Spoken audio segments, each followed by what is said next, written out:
5ই March অর্থাৎ বুধবার champions ট্রফির দ্বিতীয় সেমিফাইনাল খেলা হয় নিউজিল্যান্ড ও দক্ষিণ আফ্রিকার মধ্যে। ইতিমধ্যেই অস্ট্রেলিয়াকে হারিয়ে ভারত ফাইনালে জায়গা করে নিয়েছে। রবিবার ফাইনালে ভারতের প্রতিপক্ষে কে হবে তারই লড়াইয়ে নেমেছিল নিউজিল্যান্ড ও দক্ষিণ আফ্রিকা। টসে জিতে প্রথমে ব্যাট করতে নেমে শুরুটা দুর্দান্ত করে নিউজিল্যান্ড। তরুণ ওপেনার রাচিন রবীন্দ্রকে নিয়ে একটি স্ট্রং পার্টনারশিপ গড়ে তোলেন কেন উইলিয়ামসন। 101 বলে 108 রানের ইনিংস খেলেন রবীন্দ্র।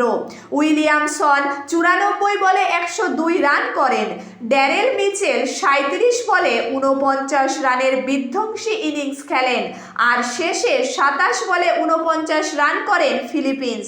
50 ওভারে 6 উইকেট হারিয়ে 362 রান করে নিউজিল্যান্ড। আইসিসি ওয়ানডে টুর্নামেন্টে সর্বাধিক 362 রান করে জয়ের রেকর্ড করেন নিউজিল্যান্ড।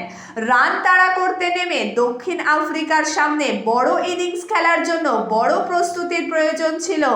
দক্ষিণ আফ্রিকার অধিনায়ক তেম্বা বাভুমা 56 রান করেন 71 বলে, কিন্তু দক্ষিণ আফ্রিকাকে আশার আলো দেখিয়েছিলেন ডেভিড মিলার। তিনি 67 বলে অপরাজিত সেঞ্চুরি করেন, 100 রান করেন 10টি 4 ও 4টি ছক্কার সাহায্যে। তবে শেষ পর্যন্ত দক্ষিণ আফ্রিকা 9 উইকেটে মাত্র 312 রান করতে পারেন। দক্ষিণ আফ্রিকাকে 50 রানে হারিয়ে চ্যাম্পিয়ন্স ট্রফির ফাইনালে পৌঁছায় নিউজিল্যান্ড। এদিন নিউজিল্যান্ড ব্যাটিংয়ের পাশাপাশি ফিল্ডিংয়েও দুর্দান্ত পারফরমেন্স করে। ক্যাপ্টেন মিচেল 3টি উইকেট নেন, গ্লেন ফিলিপিন্স 2টি এবং মাইকেল ব্রেসওয়েল ও রাচিন রবীন্দ্র 1টি করে উইকেট নেন।